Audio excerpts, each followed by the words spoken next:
विद्यार्थियों, कैसे हैं आप लोग। आज के वीडियो में हम कक्षा 12 इतिहास का 2026 का पेपर सॉल्व करें जो कि बोर्ड एग्जाम में आएगा। तो दोस्तों, अगर आप इस पूरे पेपर को तैयार कर लेंगे तो बोर्ड एग्जाम में आपका 100 में 100 नंबर कन्फर्म हो जाएगा, क्योंकि देखिए यही पेपर हमारे बोर्ड एग्जाम में आएगा। 100% गारंटी के साथ ये पेपर आएगा। तो देखिए आज के वीडियो में आपका पूरा 100 नंबर कन्फर्म कराऊंगा और हर क्वेश्चन का आंसर भी आपको बताऊंगा। तो वीडियो आपके लिए बहुत ही इंपॉर्टेंट है। अगर आप वीडियो पर नए हैं तो वीडियो को लाइक कर दीजिए, चैनल पर नए सब्सक्राइब कीजिए, बेल आइकन को प्रेस कर दीजिए, क्योंकि बोर्ड एग्जाम के हर सब्जेक्ट का हर इंपॉर्टेंट टॉपिक का वीडियो आपको चैनल पर डेली मिलता रहेगा। देखिए हमारा टारगेट है अपने सब्सक्राइबरों का 90% दिलाना। देखिए अगर आप भी 90% लाना चाहते हैं तो चैनल को सब्सक्राइब करके कमेंट में यस सर लिख दीजिए और वीडियो को दोस्तों के पास शेयर कर दीजिए, कम से कम 3 लोगों के पास। तो देखिए हम आपको जैसे मेहनत करें वैसे आपको मेहनत करना होगा। जितना वीडियो में बना रहा हूं सबको ध्यान से देखिए, आपका 90% प्लस ही आएगा। तो ये वीडियो को स्टार्ट करते हैं। देखिए जो समय हमारा होता है 3 घंटे 15 मिनट का और पूर्णांक होता है 100 नंबर का। उसके बाद देखिए हमें निर्देश दिया है, निर्देश को ध्यान से पढ़ना है, इसी के अनुसार आपको पेपर हल करना है, पर निर्देश को आपका पालन करना है। कह रहा है कि प्रारंभ के 15 मिनट परीक्षार्थियों को प्रश्न पत्र पढ़ने के लिए निर्धारित है। दूसरा है सभी प्रश्न अनिवार्य है।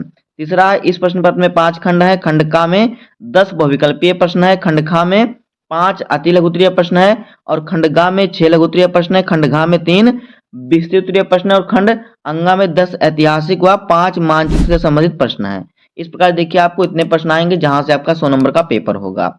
और फिर देखिए क्या है, चौथा निर्देश कह रहा है कि सभी प्रश्नों के निर्धारित अंक उनके सामने दिए गए हैं। तो देखिए हमारा आ गया बहुविकल्पीय प्रश्न। तो बहुविकल्पीय प्रश्न आपका हर प्रश्न 1 नंबर का है।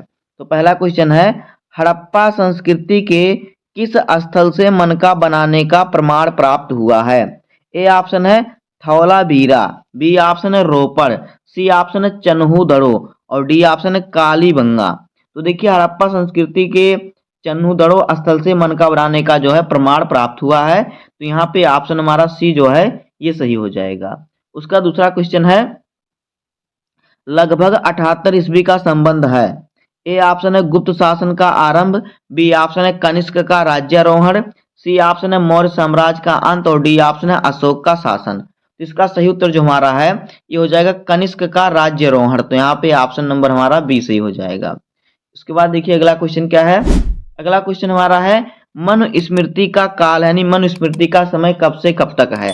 ए ऑप्शन है 200 ईसा पूर्व से 200 ईस्वी तक, बी ऑप्शन है 200 ईसा पूर्व से 300 ईस्वी तक, सी ऑप्शन है 100 ईसा पूर्व से 400 ईस्वी तक और डी ऑप्शन है इनमें से कोई नहीं। तो इसका सही उत्तर हो जाएगा 200 ईसा पूर्व से 200 ईस्वी तक। तो यहाँ पे हमारा ऑप्शन नंबर जो है पहला सही हो जाएगा, ऑप्शन ए सही हो जाएगा। चौथा क्वेश्चन हमारा है, गौतम बुद्ध की मां किस वंश से संबंधित थी। ए ऑप्शन है शाक्य वंश, बी ऑप्शन है माया वंश, सी ऑप्शन है लिच्छवी वंश, डी ऑप्शन है कोलीय वंश। तो देखिए जो गौतम बुद्ध की मां थी ये कोलीय वंश से संबंधित थी। तो यहाँ पे ऑप्शन हमारा डी सही हो जाएगा। उसके बाद देखिए पांचवा क्वेश्चन हमारा क्या है, पांचवा क्वेश्चन है कि अमीर खुसरो किस सूफी संत का शिष्य था। ए ऑप्शन है शेख निजामुद्दीन औलिया, बी ऑप्शन है शेख सलीम चिश्ती, सी ऑप्शन है शेख मोइनुद्दीन चिश्ती और डी ऑप्शन है बाबा फरीद।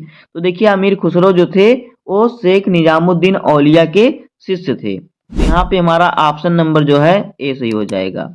उसके बाद देखिए छठवां क्वेश्चन है, पांचवी रिपोर्ट कब ब्रिटिश संसद में पेश की गई। ए ऑप्शन है 1811 ईस्वी में, बी ऑप्शन है 1812 ईस्वी में, सी ऑप्शन है 1813 ईस्वी में और डी ऑप्शन है 1814 ईस्वी में। तो देखिए पांचवी रिपोर्ट जो ब्रिटिश संसद में पेश की गई थी वो 1813 ईस्वी में पेश की गई थी। तो यहाँ पे हमारा ऑप्शन नंबर सी सही हो जाएगा। इस प्रकार देखिए आपको हर क्वेश्चन ध्यान से पढ़ना है। सातवां क्वेश्चन है, अवध की रियासत को किसने एक गिलास फल यानी ए चेरी कहा था। ए ऑप्शन है लॉर्ड बेलेजली, बी ऑप्शन है लॉर्ड डलहौजी, सी ऑप्शन है हेनरी हार्डिंग और डी ऑप्शन है बहादुर शाह। इसका सही उत्तर जो हमारा है वो देखिए क्या हो जाएगा, वो हमारा हो जाएगा लॉर्ड डलहौजी। तो यहाँ पे हमारा ऑप्शन नंबर बी जो है ये सही हो जाएगा, लॉर्ड डलहौजी। उसके बाद देखिए हमारा आठवां क्वेश्चन है, प्रिंस ऑफ वेल्स की भारत यात्रा कब शुरू हुई। ए ऑप्शन है 16 नवंबर 1921, बी ऑप्शन है 17 नवंबर 1921, सी ऑप्शन है 18 नवंबर 1921 और डी ऑप्शन है 19 नवंबर 1921। तो देखिए इसका सही उत्तर जो हमारा है वो क्या हो जाएगा, हो जाएगा 17 नवंबर 1921। तो यहाँ पे हमारा ऑप्शन नंबर बी जो है ये सही हो जाएगा। उसके बाद देखिए 8वां क्वेश्चन, हमारा 9वां क्वेश्चन है, दी डिस्कवरी ऑफ इंडिया के लेखक थे। ए ऑप्शन है जवाहरलाल नेहरू, बी ऑप्शन है महात्मा गांधी, सी ऑप्शन है मोतीलाल नेहरू, डी ऑप्शन है सरोजिनी नायडू। तो देखिए इसका सही उत्तर जो हमारा है वो क्या हो जाएगा, वो हो जाएगा जवाहरलाल नेहरू। तो जवाहरलाल नेहरू जो थे D D discovery of India के लेखक थे। तो यहाँ पे ऑप्शन हमारा ए सही हो जाएगा। 10 नंबर क्वेश्चन देखिए हमारा क्या है, कह रहा है कि ऐतिहासिक उद्देश्य प्रस्ताव कब पेश किया गया। ए ऑप्शन है 12 दिसंबर 1946, बी ऑप्शन है 13 दिसंबर 1946 और सी ऑप्शन है 14 दिसंबर 1946, डी ऑप्शन है 15 दिसंबर 1946। तो इसका सही उत्तर हमारा हो जाएगा 13 दिसंबर 1946। तो यहाँ पे ऑप्शन नंबर हमारा बी सही हो जाएगा।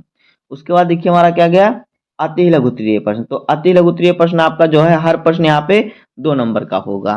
तो यहाँ पे देखिए हम क्वेश्चन का आंसर भी आपको बताएंगे। तो 11 नंबर क्वेश्चन है कि किन्हीं 2 उदारवादी नेताओं के नाम बताइए। तो देखिए 2 उदारवादी नेता का नाम आपको लिखना है। तो देखिए गांधी जी के मान राजनीतिक परामर्शदाता गोपाल कृष्ण गोखले तथा मोहम्मद अली जिन्ना 2 प्रमुख उदारवादी नेता थे। उदारवादी नेता एक कर्मिक व लगातार प्रयास करते रहने के विचार के कैसे हिमायती थे। इतना आपको इस क्वेश्चन का आंसर लिखना है, आपको 2 नंबर मिल जाएगा। तो इस प्रकार से अति लघु उत्तरीय प्रश्न में आपको जो उत्तर लिखना होगा, आपको 2 वाक्य में उसका उत्तर लिखना होगा, क्योंकि 2 नंबर का क्वेश्चन है। अगला क्वेश्चन है, किन्हीं 2 स्थानीय नेताओं के नाम बताइए जिन्होंने 1857 के विद्रोह को मजबूत करने का प्रयास किया। तो उत्तर देखिए, शाहमल। शाहमल ने उत्तर प्रदेश में बड़ौत परगना के गांव वालों को संगठित किया। दूसरा है गोनू। छोटा नागपुर स्थित सिंहभूम के एक आदिवासी कास्तर गोनू ने इलाके के कोल को संभाला। उसके बाद देखिए अगला क्वेश्चन हमारा क्या है, यहाँ पे देखिए क्वेश्चन नंबर 13। 13 नंबर क्वेश्चन है कि गजपत के अर्थ को स्पष्ट कीजिए। तो देखिए गजपत का शाब्दिक अर्थ है हाथियों का स्वामी। 15वीं शताब्दी में उड़ीसा जो जिसे कि जो अब ओडिशा हो गया है कि एक शक्तिशाली शासक वंश का यही नाम था। क्या नाम था, गजपत। विजयनगर की लोक प्रचलित परंपराओं में दक्कन के सुल्तानों को अश्वपति यानी कि घोड़ों के स्वामी और रायों की को नरपत यानी कि लोगों के स्वामी की संज्ञा दी गई थी। उसके बाद देखिए अगला क्वेश्चन क्या है, अगला क्वेश्चन हमारा है इब्न बतूता के वृत्तांत के 2 दोष बताइए। तो उत्तर देखिए नंबर 1, इब्न बतूता ने घटनाओं की क्रमबद्धता पर ध्यान नहीं दिया। दूसरा है उसने अपने वृत्तांतों में तथ्यों के साथ अफवाहों का सम्मिश्रण कर दिया।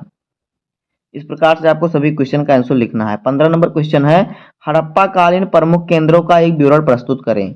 तो देखिए हड़प्पा, मोहनजोदड़ो, चनूथड़ो, कालीबंगा और फिर क्या है कोट दीजी, रंगपुर, रोपड़, लोथल, आलमगीरपुर, बनावली एवं थौलावीरा की आज हड़प्पा कालीन प्रमुख क्या केंद्र थे। तो इतना आपको लिखना है इस क्वेश्चन का आंसर। तो उसके बाद देखिए हमारा जो 5 क्वेश्चन है जो हमारा अति लघु उत्तरीय का आएगा, जहां से आपको मिलेगा 10 नंबर। उसके बाद देखिए हमारा जो है लघु उत्तरीय प्रश्न आएगा। तो लघु उत्तरीय प्रश्न आपका हर प्रश्न 5 नंबर का होगा। तो यहाँ पे देखिए हमारा जो है प्रश्न संख्या 16 है कि ग्रामीण बंगाल के बहुत से इलाकों में जोतदार एक ताकतवर हस्ती क्यों था। तो उत्तर देखिए आपको लिखना है कि 18वीं शताब्दी के अंतिम वर्षों की एक महत्वपूर्ण विशेषता ग्रामीण बंगाल में धनी किसानों, जिन्हें की जोतदार के नाम से जाना जाता था, का शक्तिशाली हो जाना यह गंभीर समस्या थी।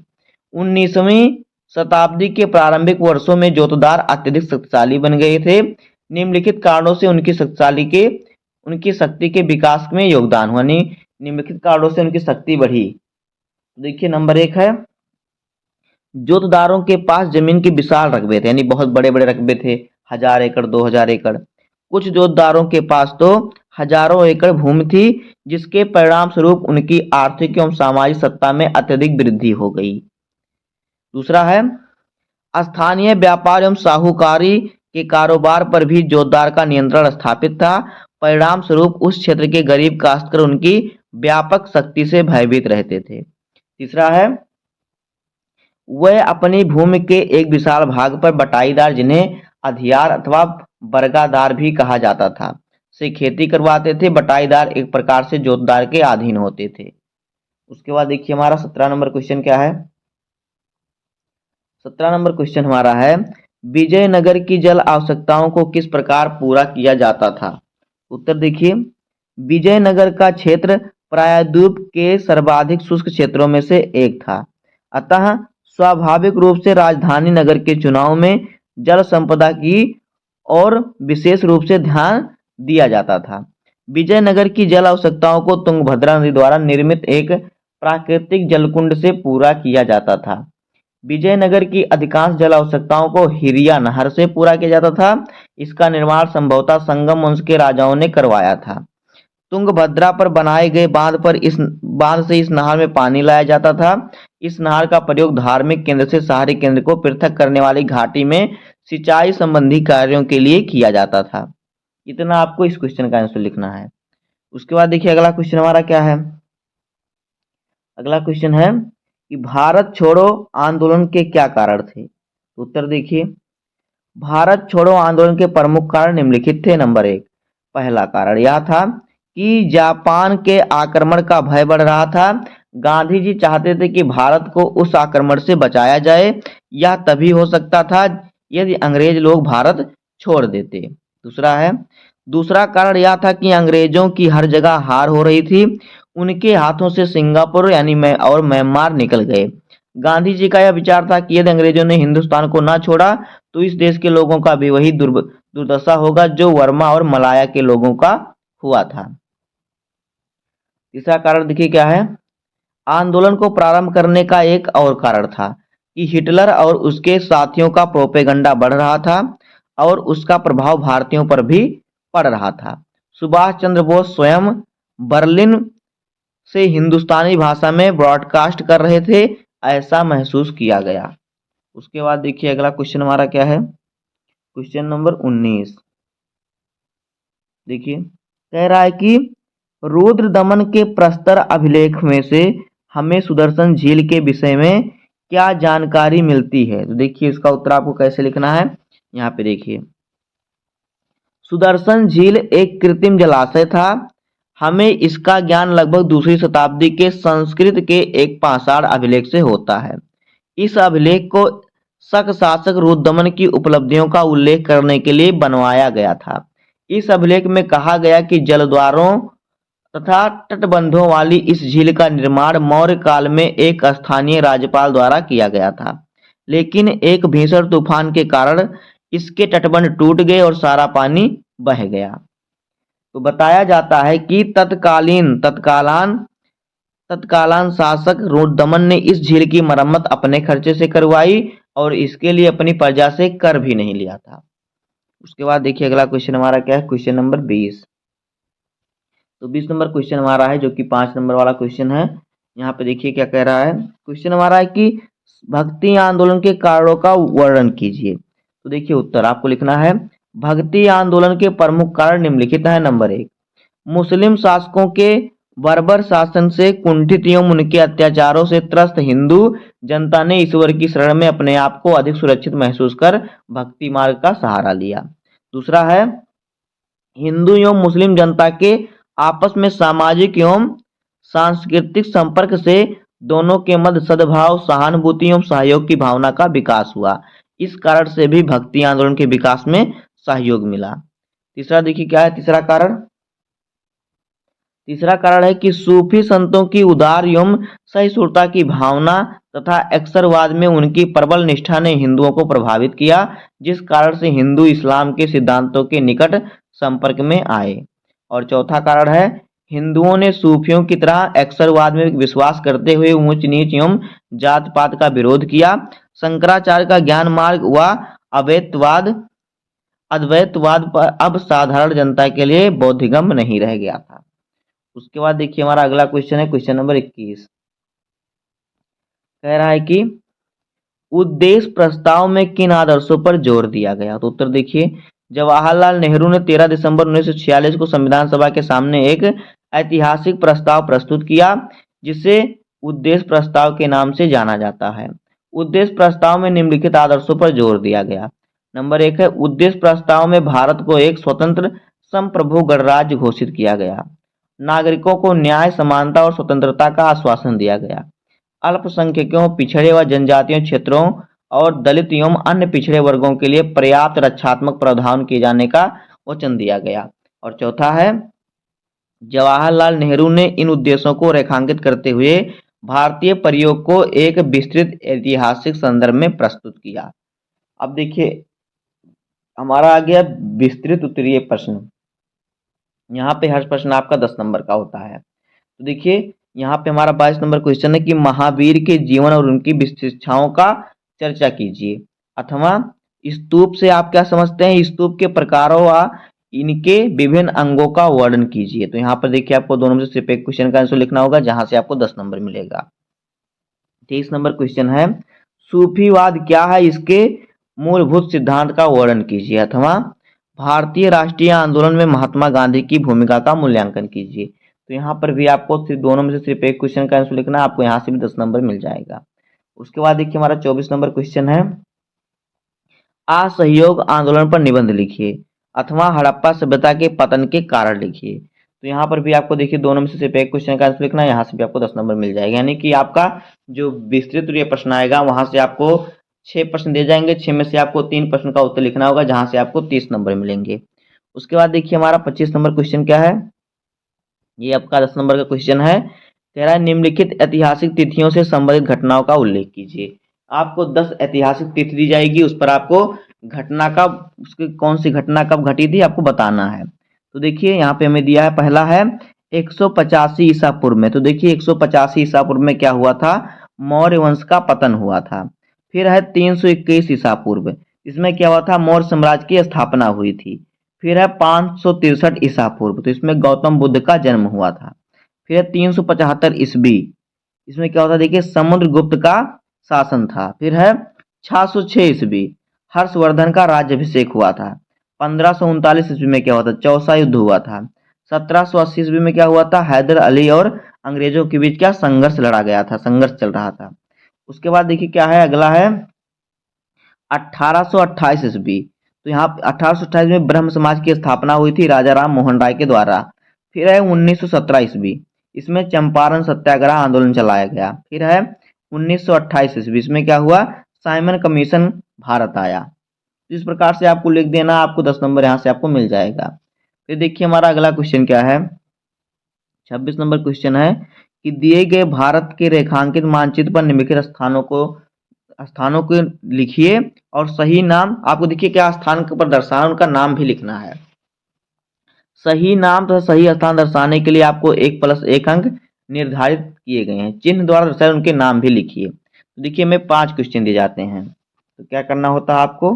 पहला क्वेश्चन हमारा है, वह स्थान जहां से हड़प्पा सभ्यता से संबंधित जुते हुए खेतों का साक्ष्य मिला। तो क्या है, वह कालीबंगा। क्या है देखिए कालीबंगा। तो कालीबंगा आपको नाम लिखना है, और कालीबंगा कहाँ पे स्थित है, तो देखिए कालीबंगा जो है ये राजस्थान में है, तो आपको दर्शा देना है। उसके बाद देखिए क्या है, दूसरा है कि वह स्थान जहां श्री कृष्ण ने युद्ध भूमि में अर्जुन को उपदेश दिया। तो कहाँ पे उपदेश दिया था, कुरुक्षेत्र में।